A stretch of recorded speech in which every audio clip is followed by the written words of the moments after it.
Phone doesn't work on the system there. Can we repeat that, please? I will, okay, I'll do it. Can you repeat that, please? I will have one more go, okay?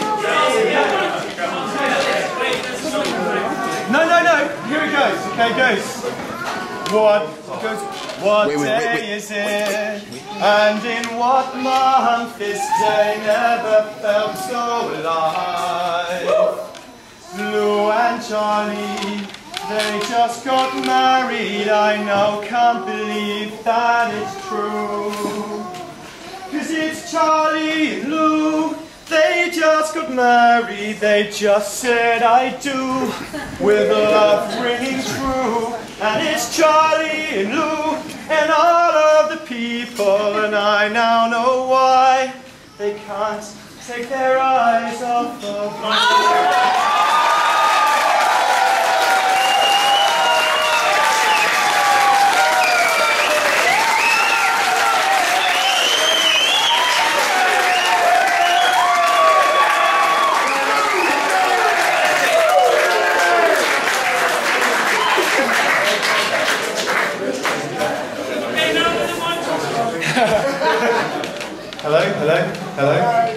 Hello. Yeah, here we are. Just in case you want to get that on iTunes, it's available now. Go for it. Right. Okay, here we go. Mality. Right, that's the formalities out of the way then. Okay. In view. And thanks, Uncle Ray, that's a good in view of Charlie's performance in the service, if I do struggle over some of my lines, I'm sure you'll understand. No. Okay, that's enough, Ray, that's enough. I feel hugely honoured to be Charlie's best man today. The company is perfect, the food is delicious, the venue beautiful, and the bride even more so.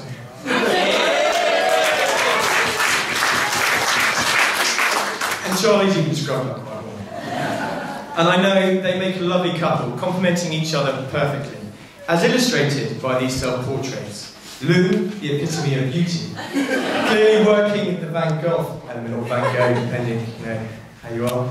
And Charlie, well, the epitome of something else entirely. He's clearly attacked the cameras there with Gay Van, capturing his blue eyes rather magnificently. Yeah. For those who don't know me, my name is Tim.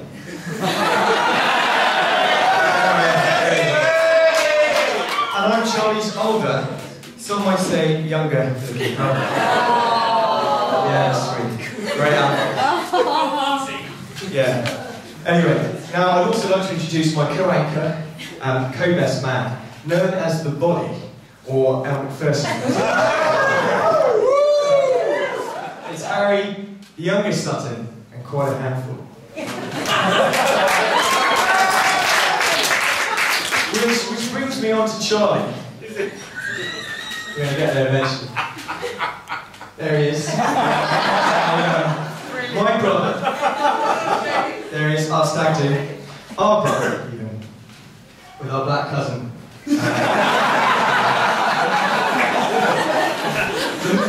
My outside half. Harry's inside man, the man with the golden head. Dale Winton wannabe. Heath Ledger reincarnate. And then we've got, there's Batman, and then maybe a bit of Brokeback Mountain possibly coming around here. Maybe, is that possibly Paul Dizzy's with there? Oh, there's more. All white on the night, I think there's there. And also the wordsmith. He's also the wordsmith behind soundbites such as lovely, pronounced lovely, upgraded to lovely Terry. Lovely. And when Lou said she liked the simple things in life, I really didn't think she meant she wanted one.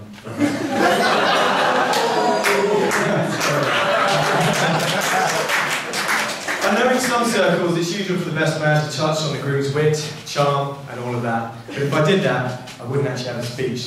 So for better or for worse, I've decided to offer you an insight into Charlie, the person, and what makes him tick. Now, Charlie at heart has always been a bit of a performer. And this clip illustrates in front of 35,000 people at Durham at the Dubai Sevens. Charlie found the exercise bike and the dead ball line, and here we go. There he is, pegging away, and you're going there, just offering some respite.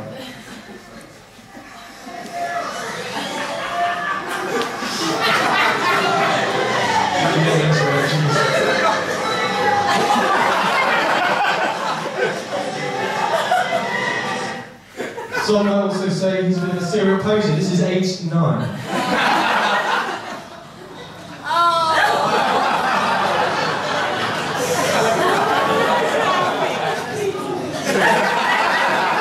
Really working it. You're not seeing it. So yeah, sorry. And he didn't stop there. Obviously he took that into later life. And here he is, aged 28, still working it. In his master's attire, age 29. Look at that right bicep going.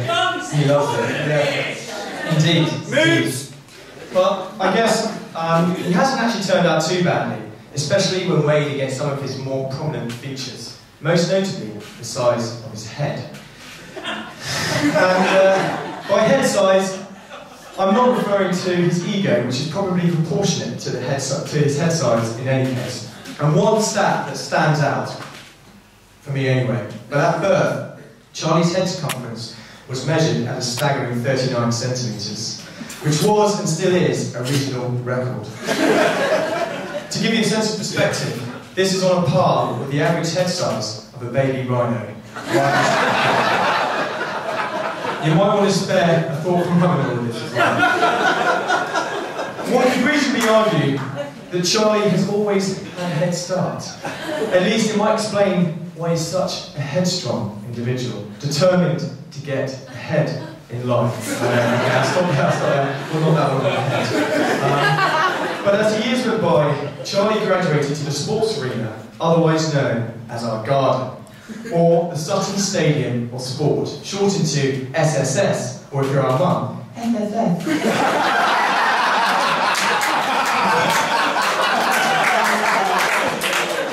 And it was here we hosted an array of sports tournaments. You name it, we had it. 1-on-1 test match cricket, 1-on-1 rugby and football, running races to the hedge and back, events we called Tim Wins, whatever the cost. I'm certain I was instrumental in harnessing Charlie's competitive streak, as shown by this clip. Charlie, you don't film you really that good.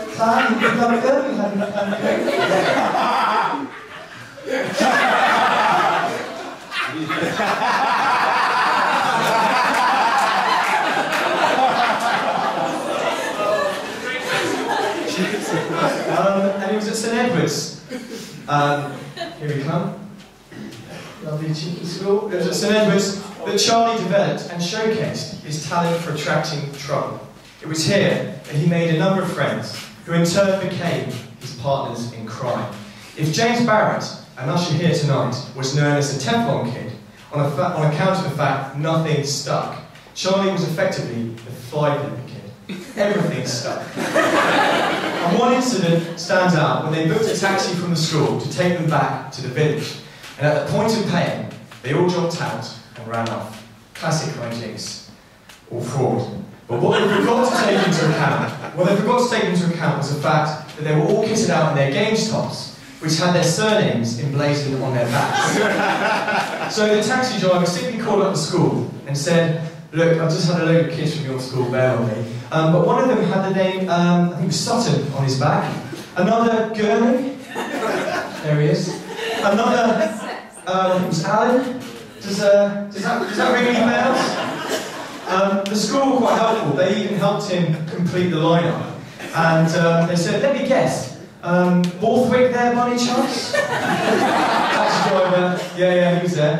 Carter, was he there?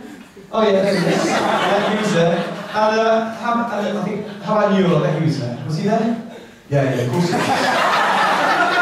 Yeah. And in hope, more than anything else. How about Barrett? Was he there? No, of course he wasn't. Teflon Kid strikes again. It was also around this time that Charlie transformed himself into a consummate liar. and with a lawyer for a father. Some say it was only a matter of time until he turned. There's your man, and just in case you're looking for some legal advice,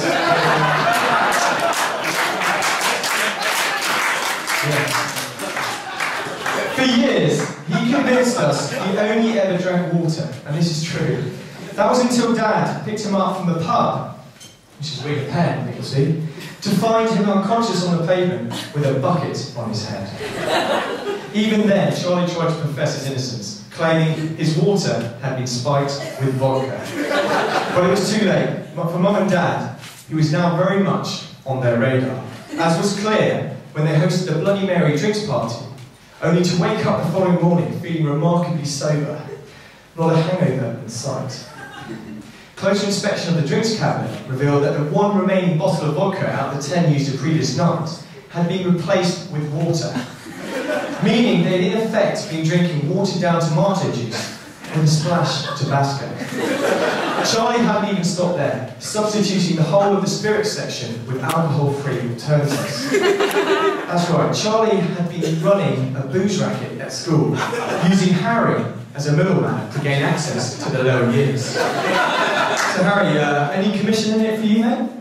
Just suspension. Just suspension. Charlie speak for Harry taking a hit for the team. A team he wasn't even in. To give you an impression of how Charlie was perceived, okay, it would seem only fair to read out a couple of extracts from some of his school reports, and these are true, which is scary. Okay, here we go. Your son is depriving a village somewhere of an idiot. Gosh. And then carries on. He's not stopped there. Here we go. He clearly has delusions of adequacy. Another, Charlie sets himself low standards and regularly fails to achieve them. Another, Charlie's work is both interesting and original. Unfortunately, the work that is interesting is not original, and the work that is original is not interesting. Charlie was even singled out by the headmaster in his end-of-year address, in which he described an encounter with Charlie in the school quad. You can see that today, Chris, that's the headmaster. There we are. Anyway, it was about just after 9 o'clock in the morning, and all the pupils were supposedly meant to be in class. Just as the headmaster stepped out of his office, he bumped into Charlie, who was casually walking past on his way to lessons, clearly in no rush. So the headmaster sighed in disbelief and said, "Late again, Charlie." To which Charlie replied in all seriousness, "Don't worry, sir, so am I." That is obviously a true story.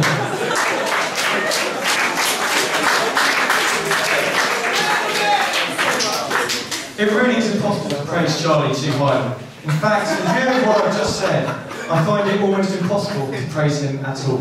But believe it or not, Charlie is in fact deceptively clever.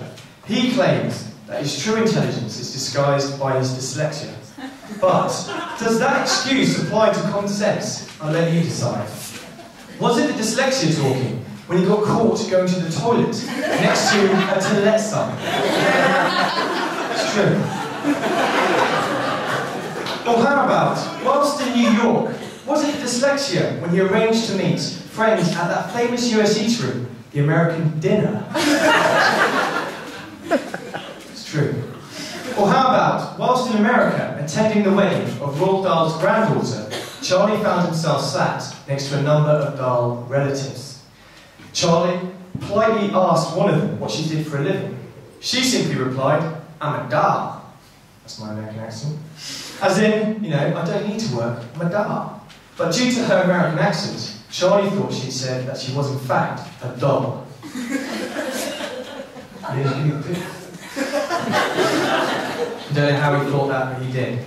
Unfazed, Charlie proceeded to then regale her with stories about a family friend in our village, Peter Strange, here tonight, one of the leading antique doll restorers in Europe.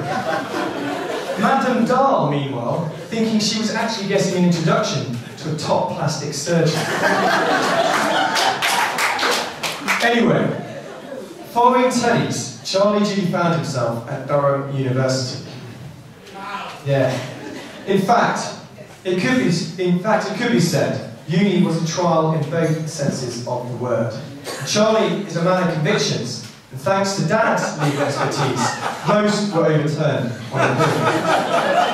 Let's read it out. The firm appeared generally interested in helping me to achieve a fair and reasonable conclusion. Anyway, whilst at Durham, Charlie repeatedly fought the law, and the law repeatedly won. Upon joining the rugby club, his initiation test was to sneak behind a nightclub bar and serve a couple of drinks to his teammates. But upon securing his position undetected behind the bar, he then proceeded to serve drinks to both fellow players and paying punters alike for the duration of the night, taking £200 worth in tips, or so he claims. And when his fellow barmen all began stripping off and going topless, Charlie, ever the showman, promptly followed suit.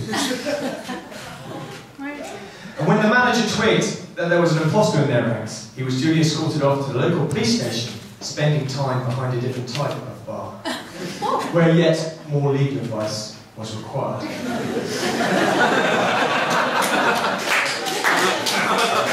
It was whilst Charlie was training to be a teacher that he experienced a truly life affirming moment.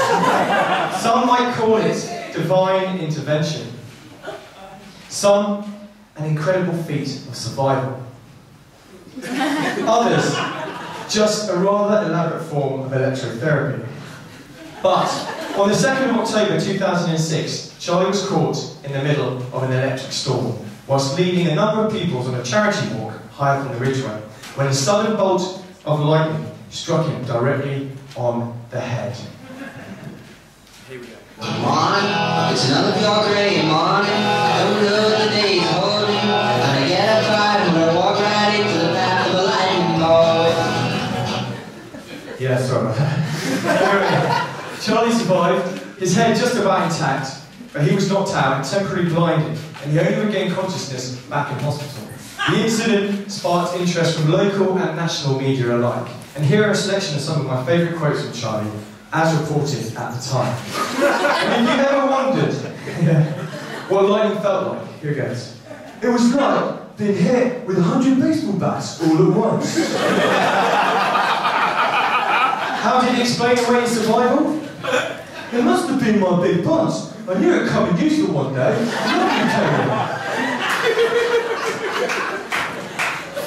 But the lightning story actually comes in two parts. There's the survival and the revival. So Charlie comes around in a hospital treatment room to discover that not only is he blind, but that he's lying on his back, completely naked, hemmed in by an assortment of doctors, consultants, medic students, nurses, all there to catch a glimpse of the miracle man.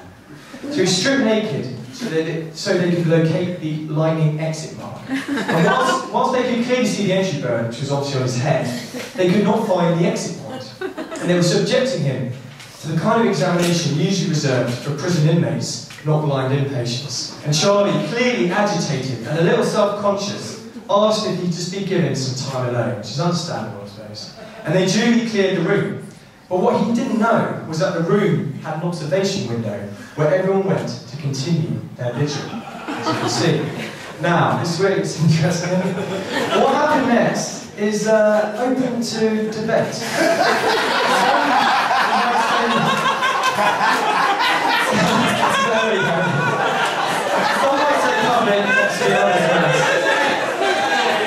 But like any self-respecting man, he just wanted to check that everything was in working order down there.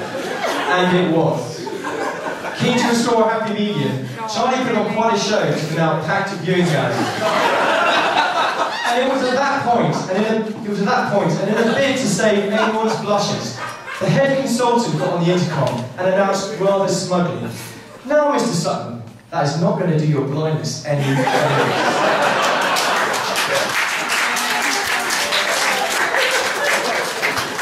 Charlie, undeterred, just gave the thumbs up and carried on. Now, I'm going to be using one of Peter's lines here, but they say lightning never strikes twice. But in the case of Charlie, it did. At the Isle of Wight Music Festival, to be precise.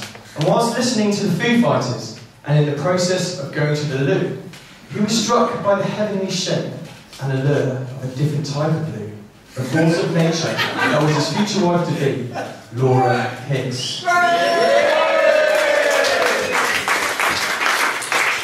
So, if her beauty captured his attention and her personality captured his heart, then Charlie was well and truly held captive to the power of love.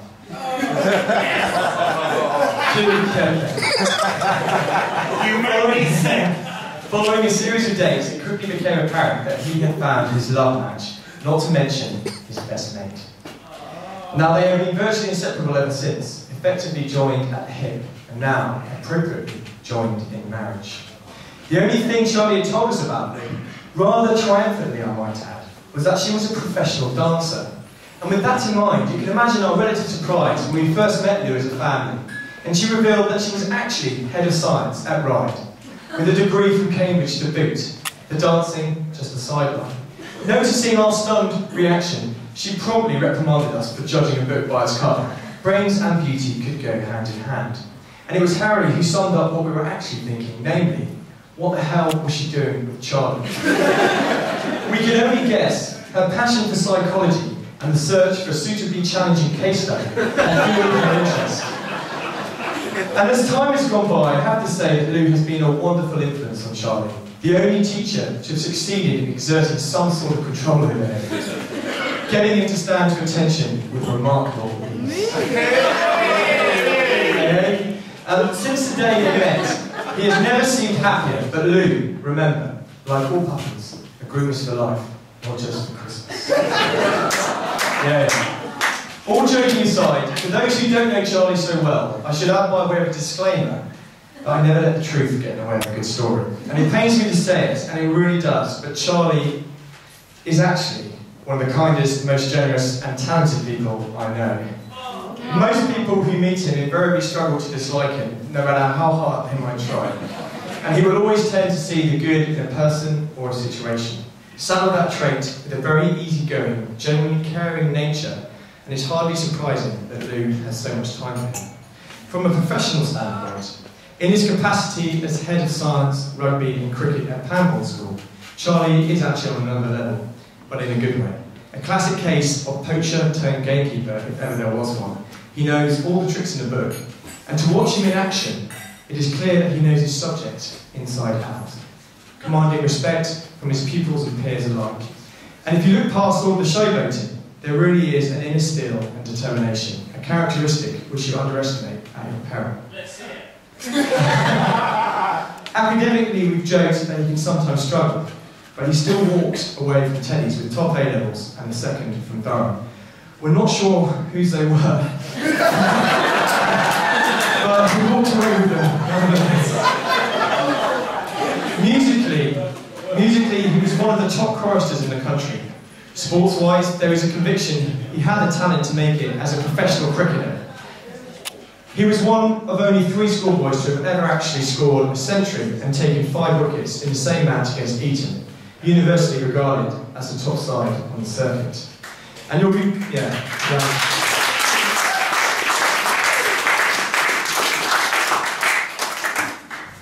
you'll be pleased to hear I'm coming to the end now.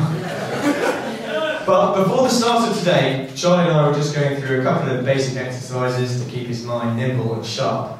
You know, nothing too taxing, some basic wordplay, spelling, the alphabet.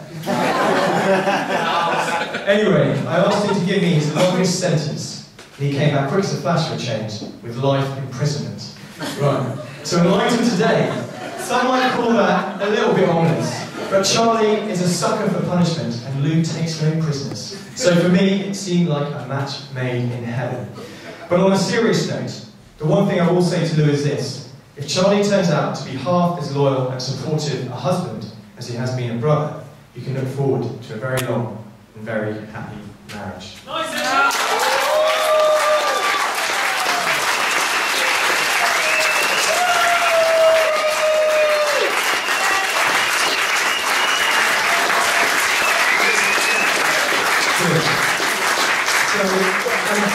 As our finale, by way of a toast, we're just going to show you a video clip which we've put together with the huge help of Nandi Chinye, who's doing all the videoing today. He's been absolutely phenomenal.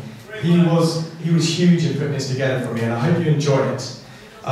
Basically, this is a tribute to Lou and Charlie. We've got Buble involved to help us sing him. His voice was a bit dodgy that day, so hopefully you can pass that. And we'll pass the key change. But anyway, we'll go from here. If you want to come forward and look at the video, go for it, guys. And then after that, we'll have a little cheeky test.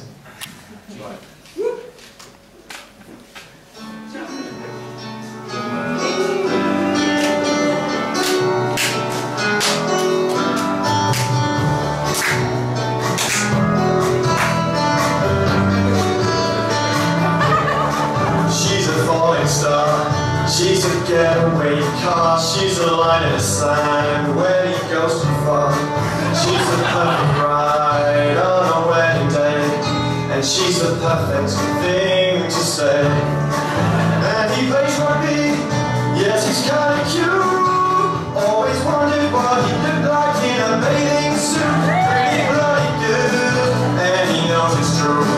And the same could be said of Lou. And in this crazy life, and through these crazy times, it's Lou.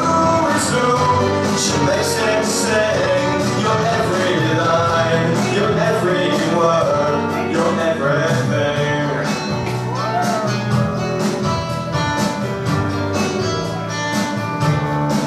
He's a cricket ball, she's a cricket bat. From the first contact, she just knocked him flat at the Isle of Wight Music Festival. This was the place where they met first of all. She's Red Riding Hood with her big bad wolf, with a thick moustache all dressed up as a pussycat. She is quite a catch, Charlie quite a match, and you know that men are real shining through. And in this crazy life, and through these crazy times, it's Lou. She makes him sing your every line, your every word, your everything.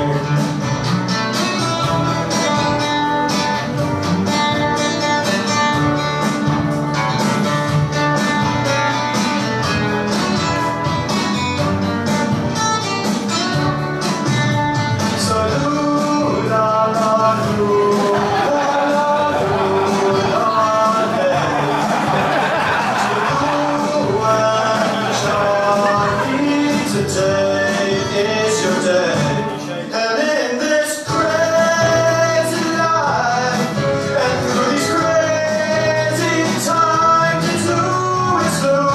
She makes him sing your every line, your every word, your everything.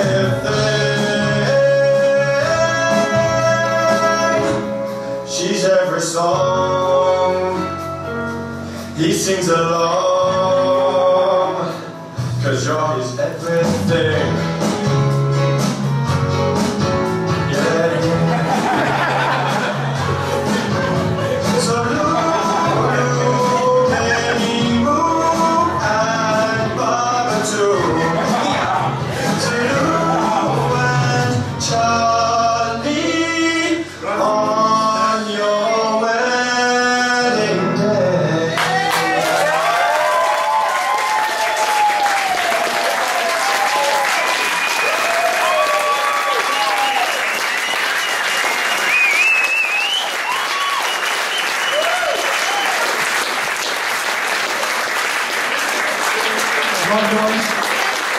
If you could be outstanding as you are, down the house.